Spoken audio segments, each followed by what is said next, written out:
আসামের শ্রীভূমি জেলা থেকে প্রাণী সম্পদ বিকাশ দপ্তরের এক প্রতিনিধি দল 3 দিনের সফরে রাজ্যে এসেছে। প্রতিনিধি দলটি 6 জানুয়ারি রাজ্য সফরে এসেছে। 8 জানুয়ারি পর্যন্ত রাজ্যে অবস্থান করলেন প্রতিনিধি দলের সদস্যরা।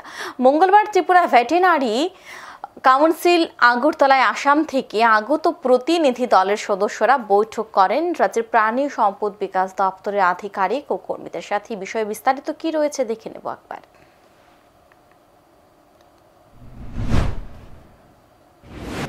এই যে এই অ্যানিম্যাল হাজবেন্ডারি ভেটেরিনারি ডিপার্টমেন্ট যারা যে স্কিমগুলো নিয়েছে তার জন্য আমরা খুব খুশি যে এইগুলা যদি আমরা আসাম রাজ্যে আমরা ইমপ্লিমেন্টেশন করতে পারি, আমরা নিশ্চয়ই আমরা যারা কৃষক আছে তারার আর্থিক উন্নতি করতে পারবো, তারার বার্ষিক আয়টা বৃদ্ধি করতে পারবো।